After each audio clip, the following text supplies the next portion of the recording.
He feels that he's really important in this team. He's spoken about how it wasn't always the case under Xavi. We've heard that again from Raphinha in a recent quote from him where he'd said that he used to always get that feeling that he was going to get taken off by Xavi. Like, what does that do for a player in that you have that in the back of your mind, that you're always trying to impress? Because he says here, when there was Xavi, I already knew that I was going to come off in the 60th minute. I tried to do everything in those 60 minutes, but nothing worked out. And other times when things did work, I was taken off anyway. Well, I can tell you it's not a lot of love for Xavi, right? Basically, he's saying, I would be given an opportunity to play knowing full well that it wasn't with all the trust and all the belief. Because if you know coming onto the field that you're coming off after 60 minutes, you know as well that the manager doesn't have a whole lot of faith. I kind of, sort of believe in you, but not fully committed to you. That's the message that you're sending if you're Xavi. And Raphinha obviously took that message in and was not able to really deal with it in a positive manner.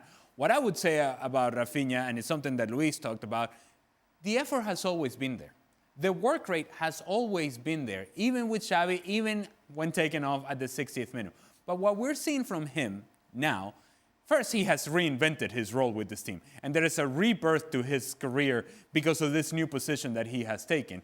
And second, we're seeing instincts from him in playing the new position that he has created for himself that we didn't think were part of his game. And when we say that we didn't think those things were part of his game, not many managers that he's worked for actually thought those things were part of his game. Raphinha was thought to be an outside guy, and he's thriving playing on the inside. And he's thriving in finding spaces, and he's thriving getting on the inside shoulder of outside backs and outside shoulder of center backs and running into those sort of spaces and making those runs in behind.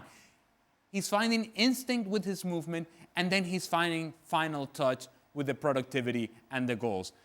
Confidence does a lot for players. But the fact that he's been able to find this new position and thrive in it says a lot about the player as well. Yes, and we keep hearing offside. Whenever it comes to Barcelona games at the moment, we're seeing at the top of the list when it comes to their forwards, as you just saw. But once again, when it comes to most offsides drawn, in Europe's top 5 leagues this season, Barcelona are flying so high above the teams behind them with 83. And it was 5 versus Espanyol on Sunday, Luis. I feel like we're going to be talking about this all season.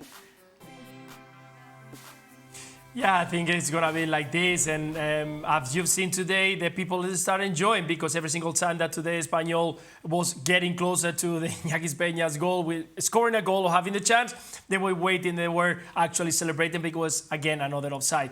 We talked a lot about that high line, how difficult it is for a team to work that well and to do it such efficiently, because it's not easy to make a line where every single one of the players are in the right order, in the right position at the moment that the ball is delivered.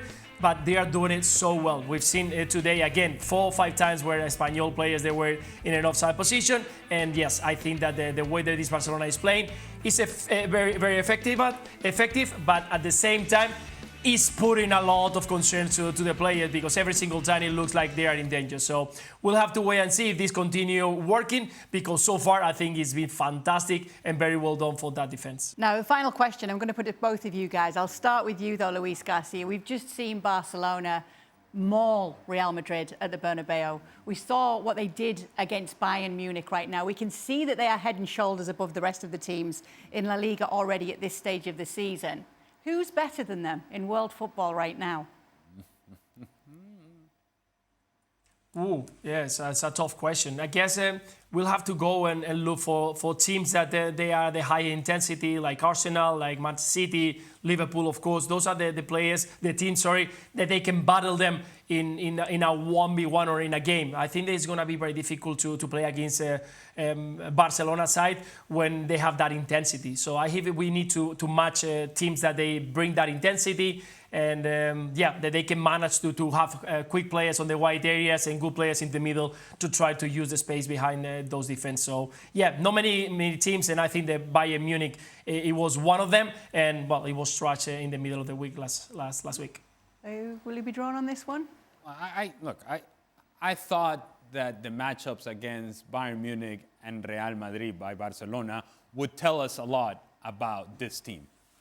And they destroyed both of those teams. And yet, in both of those games, there were moments in which I can argue, man, Barcelona were having difficulties. And I know it sounds silly. And I know it sounds crazy because the end result seems like it was all Barcelona all the time.